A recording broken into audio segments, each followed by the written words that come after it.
Muy buenas Vivers, soy Ismael, vuestro profesor de Matemáticas, Física y Dibujo Técnico, y hoy os traigo recién salido del horno la corrección del examen de Matemáticas de Ciencias de BAU de junio de 2023. Realmente esta corrección, el PDF, lleva ya subido desde ayer por la tarde en nuestro blog, así que si os metéis en luis-vives.es podéis encontrar todos los exámenes de BAU corregidos, ¿de acuerdo? En PDF. De hecho, los intentamos tener en el mismo día, así que los vais a encontrar ahí perfectamente, no vais a tener ningún problema para encontrarlos. Vale, pues ¿qué vamos a hacer en este vídeo? Voy a estar comentando un poquito los resultados y un poco pues qué me ha parecido el examen y qué ejercicios hubiera realizado yo. Vale, ¿cómo encontramos los exámenes una vez accedéis a nuestra página? Vale, pues una vez accedemos a la página de la academia, desde inicio encontraréis una cartelera que os llevará directamente a esos exámenes. Otra forma de hacerlo, simplemente pincho en la pestaña de recursos y si bajo encontraré la opción de exámenes resueltos. Ahí también encontraréis no solamente los exámenes resueltos de este año, sino de los años anteriores también. Por último, también podéis ir a nuestro blog y dado que esto es una noticia muy reciente, porque ahora mismo es justamente temporada de BAU, ahora mismo algunos de vosotros estaréis haciendo algún examen, pues podéis ir a nuestro blog y buscar la entrada de los exámenes de junio de 2023. Aquí tenéis la recopilación de todos los exámenes resueltos con su PDF y su vídeo. Tenemos todos los de los días anteriores y además, bueno, como podéis ver ya estamos subiendo algunos más, ¿de acuerdo? Entonces yo por aquí voy a darle a ver al de matemáticas y vamos a comenzar. Ya sabéis que son dos opciones, podéis contestar ejercicios de cualquiera de las dos porque todavía sigue el modelo COVID en este año, en 2023. El año que viene ya será otra historia. Pero, bueno, tenéis 4 preguntas por cada opción y cada una de un bloque, ¿no? Álgebra, análisis, geometría, probabilidad y estadística.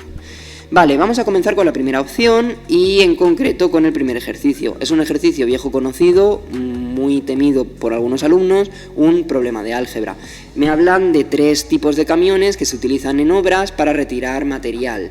Y me dan las capacidades, me dan la relación entre los camiones, ¿no? Entre la cantidad de camiones que se emplean de unos y de otros y de sus capacidades, y también me indican que en un día se han sacado 302 toneladas. Y me preguntan por la cantidad de toneladas que ha sacado cada camión de cada tipo. Eso quiere decir que lo primero que tengo que hacer es sacar, ¿no?, mi sistema de ecuaciones, que lo tenemos por aquí, ¿vale? Y resolver este sistema de ecuaciones.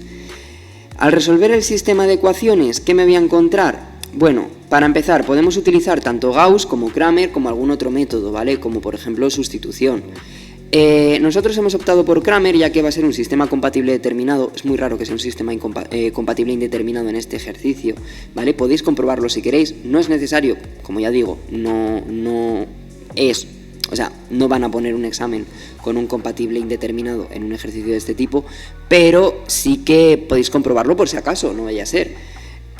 Una vez hemos obtenido la solución del sistema, hemos obtenido que tenemos 7 camiones del tipo A, 5 camiones del tipo B y 3 camiones del tipo C, pero no me piden la cantidad de camiones, me piden la cantidad de toneladas movidas por cada tipo de camión.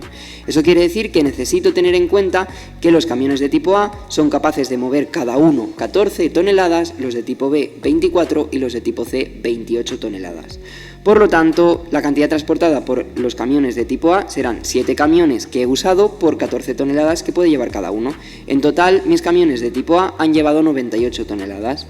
Si hago lo mismo con los del tipo B, 5 camiones habrán llevado en total 120 toneladas y 3 camiones habrán llevado en total 84 toneladas. Vamos con el ejercicio 2. En el ejercicio 2 es un ejercicio de análisis con una función relativamente sencilla. Y el primer apartado lo único que me piden es si es par o impar. Recuerdo, si f de menos x es igual a f de x, mi función es par. Si f de menos x es igual a menos f de x, mi función es impar.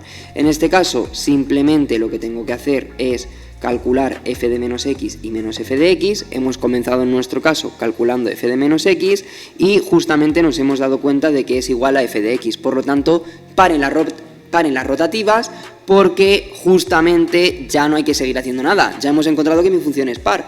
Eso quiere decir que ya hemos encontrado el resultado de esta opción, ¿vale? Mi función es par.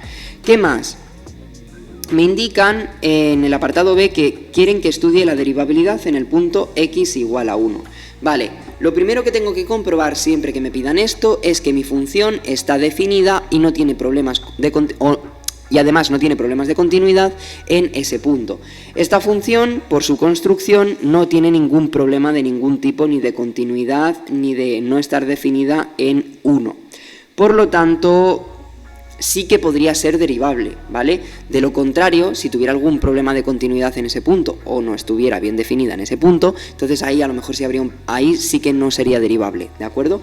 Pero así a priori parece derivable. ¿Qué ocurre? Que tenemos que comprobarlo, o sea, no basta con decir eso. Tenemos que comprobar si mi derivada existe en ese punto y es continua en ese punto. ¿Qué ocurre? Que yo simplemente tengo que calcular la derivada y al evaluar el dominio de la derivada me doy cuenta de que x igual a 1, que es el punto que me están pidiendo, y además x igual a menos 1, que no me lo piden pero ya os lo digo, tanto x igual a 1 como x igual a menos 1 no están definidos en esa función, es decir, que mi función no está definida para esos valores. Por lo tanto, la derivada de mi función, no está definida para esos valores. Eso quiere decir que mi función no es derivable en esos puntos, ni en 1 ni en menos 1, porque directamente es que la derivada no se puede calcular ahí, porque esos valores están excluidos de su dominio, ¿vale? Podemos comprobarlo, y de hecho deberíamos comprobarlo, ¿cómo? Tomando los límites laterales. Entonces, tomamos los límites laterales cuando nos acercamos a 1, que es el punto de interés, y comprobamos que efectivamente hay comportamiento asintótico. Por lo tanto, efectivamente el límite no existe, mi función además tampoco existe en ese punto, no está definida. Eso quiere decir que no es derivable, ¿vale? La derivada de mi función no está definida en ese punto, por lo tanto, mi función no es derivable, ¿de acuerdo? Mi función sí está definida en 1, pero su derivada no está definida en 1, por lo tanto, no es derivable. Los extremos relativos y absolutos de la función es lo que me piden en el apartado C. Pues muy fácil, simplemente tomamos la derivada, la igualamos a 0 para encontrar los puntos críticos, hemos encontrado el 0, y en una recta, utilizando el criterio de la primera derivada, colocamos pues el candidato a punto crítico y además ya aprovechamos a calcular el crecimiento y decrecimiento, así que vamos a calcular los puntos problemáticos, que en este caso van a ser el menos 1 y el 1. ¿Qué ocurre en menos 1 y 1? Que son puntos problemáticos de la derivada, por lo tanto hay que ponerlos también, ¿de acuerdo? En este caso, pues simplemente comprobamos cómo se comporta la derivada, la primera derivada en estos intervalos, vemos que entre menos infinito y menos 1 decrece, ya que la derivada es negativa. Lo mismo pasa entre 0 y 1, que también decrece porque la derivada también es negativa. Entre menos 1 y 0 y entre 1 e infinito la derivada es positiva, por lo tanto mi función crece. Eso quiere decir que decrece de menos infinito a menos 1 y de 0 a 1, y también crece de menos 1 a 0 y de 1 a infinito. ¿Dónde encontraremos los máximos? Pues solamente hay un máximo, en este caso en 0, ¿vale? Por lo tanto en 0, f de 0 tendremos el máximo, eso quiere decir que en 0, 1. ¿Dónde hay mínimos? Pues cuidado, porque aquí alguno de vosotros a lo mejor ha dicho que en menos 1 y en 1 hay mínimos, y eso está muy mal, ¿vale? No podéis decir que en menos 1 y en 1 hay mínimos. ¿Por qué? Porque aunque cambia la monotonía, pasamos de una función que decrece a la función que crece, ¿de acuerdo? Aunque hay un cambio en el crecimiento, en menos 1 y en 1 la derivada no se anula, por lo tanto no son candidatos a puntos críticos, ¿vale? Hay un cambio en el crecimiento, pero no se anula la derivada. Eso quiere decir que cumple una condición para ser extremo relativo, pero no cumple la otra, ¿vale? Tiene que cumplir las dos. Muy bien, pues en este caso, como solamente tengo un máximo, ese será el relativo y a la vez el absoluto, o sea, realmente no tiene mucho más misterio. En el ejercicio 3, perdón, en el ejercicio 3 me dan 3 puntos, me piden si forman un triángulo, pues en este caso comprobaremos si están alineados. Es muy raro que nos den un ejercicio en el que los 3 puntos no formen un triángulo. En este caso, pues simplemente construiré 2 vectores, ¿vale? Tomando todos los puntos, construyo 2 vectores y compruebo que no sean proporcionales.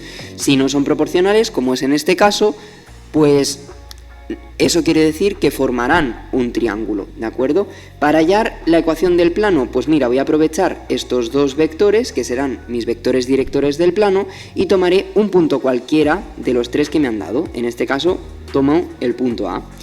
De modo que construyo mi determinante, donde aquí arriba escribo x menos el punto que yo elijo, y menos el punto que yo elijo, z menos la coordenada z del punto que yo elijo, un vector y el otro, lo igualo a 0, resuelvo ese determinante, simplifico y finalmente me queda pi igual a este, mi plano es igual a este de aquí tras simplificar. En el apartado B, en el ejercicio B, me dicen calcular el corte de la recta que pasa por los puntos A y B con el plano z igual a 1. Vale, pues en este caso, para hallar el punto de corte con la recta que pasa por los puntos A y B y con el plano z igual a 1, primero calculamos la recta. Así que primero calculamos una ecuación, la que queráis, como es una ecuación de paso y no va a ser la solución, no hace falta que las pongáis en paramétricas, puede ser perfectamente la ecuación vectorial. Sustituimos, eso sí, las paramétricas en el plano que me indican para hallar el valor que debe tomar mi parámetro cuando justamente mi plano y mi recta coinciden, es decir, se cortan. En este caso me sale que mi parámetro debe de valer un medio. Eso quiere decir que si yo sustituyo un medio aquí y calculo el punto, en este caso me sale que el punto será el 1 medio 0, 1. ¿Qué más? Por último me piden el perímetro del triángulo. Ojo que aquí se nos ha colado una errata, un lapsus. El perímetro del triángulo queríamos decir. Bueno, pues muy fácil. Para el perímetro del triángulo simplemente construimos los vectores lado del triángulo, es decir, el vector AB, el BC y el AC. Calculamos sus módulos, como hemos hecho aquí, calculamos los módulos de los tres vectores y el perímetro será la suma, porque el perímetro es la suma de los tres lados y al final me queda pues este valor. ¿Hace falta ponerlo en decimales? No es necesario, se puede quedar así, que queda mucho más exacto, ¿de acuerdo? No os olvidéis de escribir la U, ¿de acuerdo? Que si no la habéis escrito os pueden bajar puntos. Y la U de unidades, ya que es una longitud, ¿vale? Se me olvida decir. Bueno, el ejercicio 4 yo creo que tampoco es muy necesario comentarle. En este caso es simplemente me dan un suceso que tiene una probabilidad y me piden que, empleando propiedades de la probabilidad, calcule ciertas cosas. En este caso me piden la probabilidad de A unión B, sabiendo que la probabilidad de B es 0,5. Pues simplemente tendré que aplicar esta propiedad, ¿de acuerdo? Y tener en cuenta que A es independiente de B. Por lo tanto, eso quiere decir que en este caso la intersección se debe de calcular de esta forma. De tal manera que yo, como ya conozco la probabilidad de A, que en este caso es 0,3, la probabilidad de B, que es 0,5, menos la probabilidad de A intersección B, que es 0,15, perdón. Por lo tanto, la probabilidad de A unión B será 0,3 más 0,5 menos 0,15. 0,3 más 0,5, 0,8 menos 0,15, 0,65. O sea que el apartado A debe de valer 0,65. En el apartado C me dan un suceso y me piden la intersección. Lo único que os tengo que comentar de este ejercicio es que ha habido una pequeña errata y si os fijáis aquí, en lugar de unión, deberíamos de haber escrito intersección. Pero no os preocupéis porque el resultado está bien, ¿de acuerdo? El resultado es totalmente válido. Lo único que aquí, en lugar de escribir unión, en lugar de escribir intersección, hemos escrito unión. Pero todas las operaciones están bien realizadas, ¿de acuerdo? Lo único, ya digo, cuando vosotros lo veáis, bueno, también es verdad una cosa. En el momento en el que vosotros estéis viendo este vídeo, nosotros los exámenes, dado que los corregimos muy rápido, se nos pueden colar a veces alguna errata de escritura, como puede ocurrir en este caso, ¿vale? Es decir, el resultado está bien, pero a lo mejor se nos ha colado algún símbolo que no debería de haberse colado. Como lo revisamos a diario, pues justamente en el momento en el que vosotros os metáis en la página y veáis el PDF, vais a encontrar que está totalmente corregido y no vais a tener ningún problema, ¿de acuerdo? Ya digo, simplemente esto lo cambiáis por la intersección, ¿vale? Donde toque y ya está. ¿vale? Aquí también habría que intercambiarlo por la intersección, pero sí que es cierto que el resultado final del ejercicio es 0,15, ¿vale? El resultado final del apartado B del ejercicio 4 de la opción A es 0,15, ¿de acuerdo? Es decir, esta errata no nos ha afectado al cálculo porque no lo hemos utilizado, esto simplemente ha sido al transcribir, ¿de acuerdo? Bien, en el apartado C, ¿vale?, lo que yo me voy a encontrar es que, bueno, me están pidiendo otra relación, por lo tanto tendremos que volver a aplicar otra propiedad, en este caso el teorema de Bayes, ¿vale? Aplicamos el teorema de Bayes y alguna propiedad extra para poder encontrar el resultado final. Al final, ¿qué es lo que me piden? P, la probabilidad de D, que en este caso nos ha quedado 0,1875. Ya sabéis que yo personalmente recomiendo siempre dejar 4 decimales en probabilidad y estadística, ya que al pasarlo a tanto por ciento, si nos lo pidieran en un ejercicio, pues nos quedarían solamente 2 decimales. Vamos con la opción B. La opción B es un ejercicio muy clásico, ¿no?, de discutir una función, bueno, discutir un sistema en función de un parámetro. Y pues nada, simplemente aplicamos el teorema de Rutsch-Frobenius para comprobar bajo qué valores de A pues nos encontramos que el sistema es compatible determinado, compatible indeterminado o incompatible, ¿de acuerdo? Eso quiere decir que en este caso pues nos encontramos que, bueno, al analizar, ¿no?, yo lo que hago es, hago el determinante de la matriz, de coeficientes, obtengo el valor de A, ¿de acuerdo? Y luego simplemente analizo y comparo los rangos de la matriz de coeficientes con la matriz de coeficientes ampliada. Nos ha quedado como valores de A el 3 y el menos 5. Eso quiere decir que en este caso, si A no es ni 3 ni menos 5, tenemos un sistema compatible determinado, y si A es 3 o menos 5, tenemos un sistema compatible indeterminado. En el apartado B me piden resolverlo para 3. Y en el apartado C me piden resolverlo para 5. Esto es una trampa por si acaso os habéis confundido con el signo, que os resultara extraño que hubiera dos sistemas compatibles indeterminados. En el apartado B tenemos un sistema compatible indeterminado. Se puede resolver como queráis. En este caso nosotros lo hemos resuelto por Gauss, ¿vale? El único que no pudierais llegar a utilizar, o es desaconsejable que lleguéis a utilizar, es Cramer, ¿vale? Sí que es verdad que se puede como salvaguardar Cramer para poderlo utilizar en sistema compatible indeterminado, pero yo no lo recomiendo para nada. Mejor hacedlo por Gauss o por sustitución, ¿vale? Siempre va a ser mejor. En el caso C, en el ejercicio C, pues para A igual a 5 simplemente hay que resolverlo por Cramer, y pues me encuentro que mis soluciones eran 0, 0, 3. No tengo ningún problema. Vale. Vamos con la pregunta 2 de la opción B, que me dan una función a trozos, que realmente a mí personalmente me resulta un poquito más complicada que la primera. En este caso vamos a estudiar lo primero, ¿vale? Me piden estudiar la continuidad de la función en R. Vale, antes de empezar a estudiar la continuidad es muy importante estudiar el dominio, porque aquí puede haber un problemita de concepto con la continuidad, ¿vale? En EBAU se deja pasar por alto bastante, ¿de acuerdo? Pero yo he decidido ser estricto a nivel matemático porque es conveniente que sepáis que luego en la carrera a lo mejor alguno de vosotros os exigen un poquito más de precisión, ¿de acuerdo? Lo primero que hacemos es determinar el dominio de la función, que en este caso el dominio son todos los reales salvo el 1, ya que esta parte de aquí, esta función de aquí, no tiene en principio ningún problema en esta región, pero esta función de aquí sí tiene un problema cuando x vale 1, cuando x vale 1 que está contenido en esta región, ¿vale? Eso quiere decir que serán todos los reales salvo el 1. Vale, ¿dónde estudiamos la continuidad? Pues vamos a estudiar la continuidad en -1, única y exclusivamente. De hecho, aquí hay que escribirlo. Esta función es continua en todo su dominio, salvo quizás en x igual a -1, porque hay un cambio de rama en mi función a trozos, es decir, en -1 pasamos de utilizar esta rama a utilizar esta otra. Eso quiere decir que puede haber problemillas ahí, pueden tomarse valores distintos y puede haber un problema de continuidad. ¿Qué ocurre? Que hay que explicarlo todo, ¿de acuerdo? De hecho, aquí, fijaos, me he comido una cosita. Aquí donde pone el -1, ¿de acuerdo? Aquí donde pone el -1 debería de ir un 1, ¿de acuerdo? En x igual a 1, no a menos 1, ¿vale? En x igual a 1, ¿por qué no estudiamos la función? ¿Por qué no estudiamos la continuidad de la función en x igual a 1? Pues porque en x igual a 1, recuerdo, aquí me como el menos, en x igual a 1 la función no está definida. Si mi función no está definida en un punto, es decir, está excluido del dominio, mi función no existe en ese punto.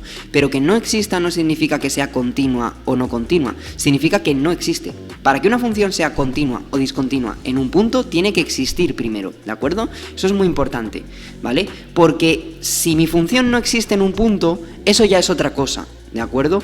Que vamos a llamarlo como singularidad, ¿de acuerdo? Es decir, puede haber comportamiento asintótico en esa región, pero no estaríamos hablando de una discontinuidad, estaríamos hablando más bien de algo que yo llamaría como singularidad, ¿vale? No es lo mismo. Entonces, recuerdo, hay que indicarlo en x igual a 1, no menos 1, que aquí hay un problema, en x igual a 1, la función no está definida. Por ello no tiene sentido estudiar la continuidad ahí, ¿vale? Porque la función no existe ahí, por lo tanto no se estudia la continuidad ahí. Solamente estudiamos la continuidad de la función donde existe, ¿vale? En EBAU son un poquito laxos con esto, ¿vale? Y a lo mejor algunos de vosotros os lo han explicado de otra forma y a lo mejor en uno también habéis estudiado la continuidad. En EBAU, ya digo, son un poco laxos con esto, no hay problema. Pero, matemáticamente, la forma matemáticamente correcta es excluir el 1. Es decir, en 1 no se estudia la continuidad, solamente en menos 1, por el motivo que ya he explicado.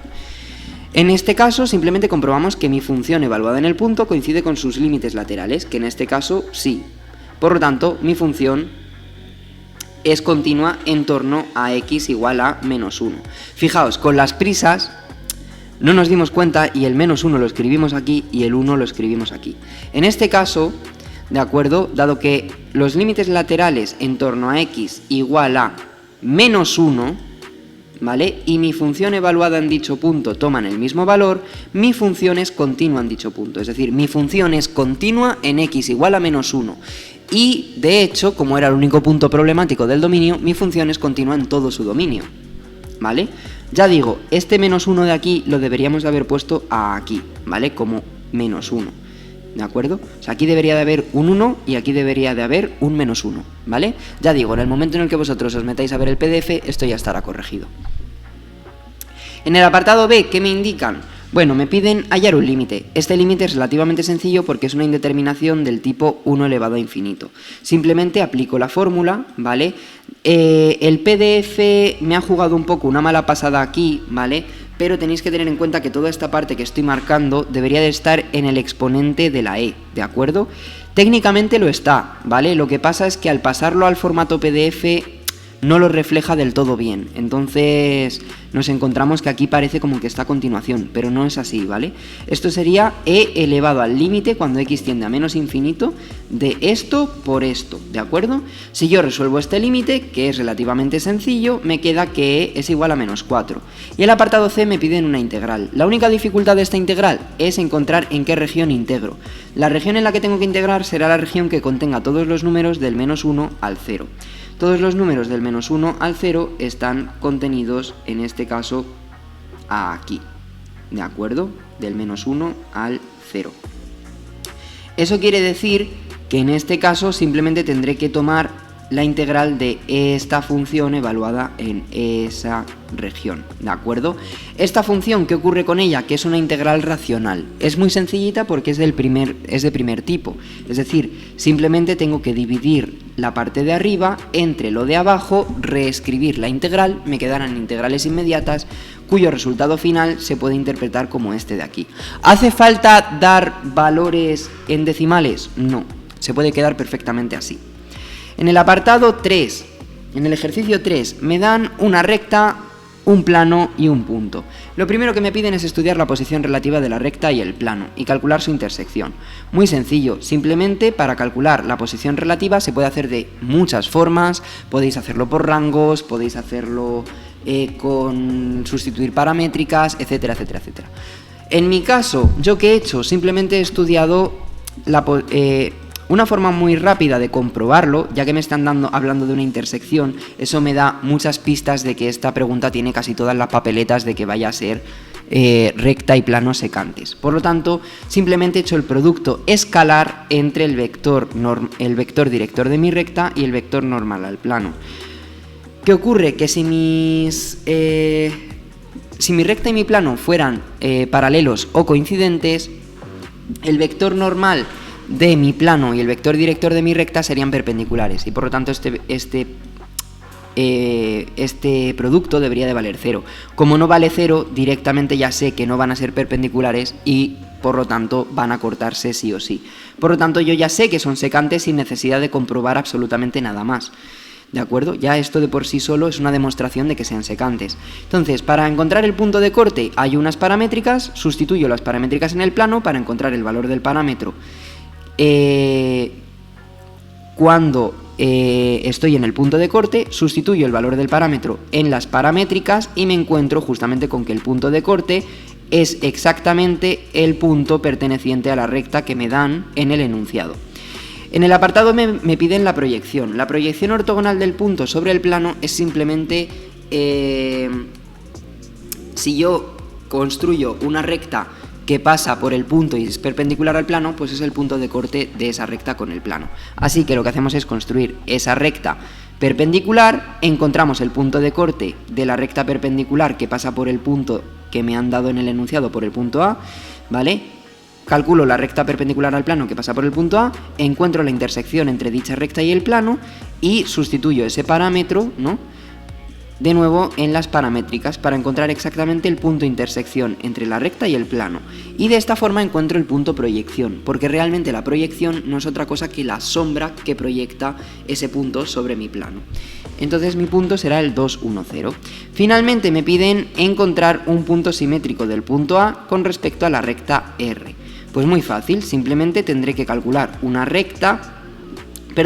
plano perpendicular a mi recta R, es decir, el vector normal de mi recta y el vector perpendicular de mi plano serán el mismo, y le obligo a que pase por el punto A, de modo que ya he encontrado directamente la D, es decir, esto no es otra cosa, el 2, el 1 y el menos 2 no son otra cosa que las coordenadas del vector director de mi recta, ya que esos son las coordenadas del vector normal a mi plano, y la D la encuentro sustituyendo la X, la Y y la Z por el punto A que me dan en el enunciado y despejando la D, ¿vale? Encuentro que la D vale menos 1. Simplemente lo que tengo que hacer ahora es encontrar la intersección entre esa recta, entre la recta R y el plano que he calculado. Me encuentro que esa intersección es el 1/3 menos 1/3 menos 1/3. ¿Qué ocurre con este punto? Que ese punto es justamente el punto medio entre el segmento A y su simétrico, de tal manera que por definición del punto medio puedo encontrar el simétrico por medio de esta ecuación y ya estaría. Finalmente, en el apartado B, en el ejercicio B, pues tengo un ejercicio de estadística en el que me habla de una distribución normal de media 175 milímetros y 25,75 milímetros. Y me piden, pues son sardinas, y me piden la probabilidad de encontrar sardinas que tengan una longitud superior a 16 centímetros, que es el estándar de calidad de la empresa del enunciado. Vale, esos 16 centímetros, dado que mi normal está en milímetros, yo he aprovechado y lo he pasado a milímetros también. Por eso aquí vemos un 160, ¿vale? Todo el ejercicio lo he hecho en milímetros. Entonces, da igual, lo podéis hacer en centímetros también. Podéis pasar el 175 a milímetros y el 25,75 a milímetros y no pasaría nada. Finalmente, bueno, pues simplemente tipificamos, aplicamos propiedades, tipificamos y, si fuera necesario, volvemos a aplicar propiedades y encontramos el valor de la probabilidad. En este caso me están pidiendo un porcentaje, por lo tanto yo no puedo dar la probabilidad en tanto por 1, lo tengo que dar en tanto por ciento, ¿vale? Porque si me piden porcentaje, le tengo que dar un porcentaje. Por eso yo recomiendo 4 decimales, es decir, los 4 decimales que me salen de la tabla son los 4 que voy a poner, porque al pasar a tanto por ciento me queda con 2 decimales, de 0,7190 a 71,90% de las sardinas capturadas son de la calidad que espera la empresa envasadora. Vale, ¿qué más? Me piden hallar una longitud T, que tiene que ser más pequeña que 175, tal que la probabilidad de estar entre T y 175 es del 18%. Pues simplemente yo sé que la probabilidad de estar entre T y 175 es 0,18, aplico propiedades, tipifico, si fuera necesario vuelvo a aplicar propiedades ¿vale? Y vuelvo hacia atrás en mi tabla, es decir, esta es la probabilidad que yo tengo que buscar en la tabla. Y a partir de esta probabilidad, el 0,6800, tengo que encontrar el valor de la z, que la z en este caso sería la 0,465. Lo igualo con el valor de la z que tengo de mi problema y de ahí despejo la t. Por lo tanto me quedan 163 milímetros. Como me hablaban en el apartado anterior de centímetros, yo decidí dar también el resultado en centímetros, pero si os fijáis está tanto en milímetros como en centímetros. Lo podéis hacer de las dos maneras. Y fijaos, es menor que 175, o sea que está bien hecho. En el apartado C me dicen que tengo sardinas en lotes de 10 y que se devuelven al mar las sardinas de cada lote que son menores de 15 centímetros, por considerarlas pequeñas. Me piden cuál es la probabilidad de que en un lote haya al menos una sardina devuelta por pequeña. Muy sencillo, lo primero que tengo que calcular es la probabilidad de que sea devuelta por pequeña, es decir, la probabilidad de que mida 15 centímetros o menos, es decir, pasándolo a milímetros, 150 milímetros o menos. Esa probabilidad es muy bajita, es de 0,166. Tened en cuenta que si el promedio está en 175, esto ya se desvía mucho del promedio, entonces es lógico que sea una probabilidad muy bajita. ¿Qué ocurre? Que como yo no estoy hablando de una sardina, sino de 10, estoy hablando de un experimento que se repite 10 veces. Por lo tanto, estamos hablando de una binomial. Aplicando la probabilidad binomial, aplicando la definición de probabilidad binomial, simplemente tengo que resolver este problema de aquí, ¿de acuerdo? Y pues ya estaría. Simplemente aplicamos la fórmula de la binomial y me queda que un 83,72% que un 0,8372 o bien un 83,72% de los lotes tendrán al menos una sardina que no supere el talle, ¿de acuerdo? Pues nada, estos han sido un poco los ejercicios y ahora un poco mis pensamientos acerca de esta prueba. No me ha resultado una prueba en especial complicada, ¿vale? Sí que tiene ciertos puntos que pueden ser un poco menos asequibles que otros. En concreto, a mí personalmente me ha parecido menos asequible la opción B que la opción A, ¿de acuerdo? Y de hecho, yo lo que hubiera hecho habría sido el ejercicio de la opción B, el 1, por ser un ejercicio tipo muy trabajado y muy mecánico, y hubiera hecho el A2, A3 y A4, es decir, hubiera hecho los ejercicios 2, 3 y 4 de la opción A y el ejercicio 1 de la opción B, en mi opinión, ¿vale? A lo mejor a alguno de vosotros os resulta igual un poco más sencillo otros, pero a mí personalmente me parecía bastante más sencilla esta parte, ¿de acuerdo? Si acaso intercambiar el ejercicio 4 de la opción A por el ejercicio 4 de la opción B, ya que están bastante parejos, ¿vale? Y al fin y al cabo una distribución normal es bastante, a mí personalmente tampoco me resulta muy complicada, y de cara a los alumnos yo creo que tampoco lo es, ¿no? Entonces, pues nada, esto es un poco todo, nos vemos en los próximos vídeos con exámenes de EBAU, así que, pues nada, mucho ánimo, a por el 10 los que tengáis exámenes todavía, mañana en coincidentes, y mucha suerte con vuestras notas. Nos vemos en los siguientes vídeos. ¡Hasta la próxima!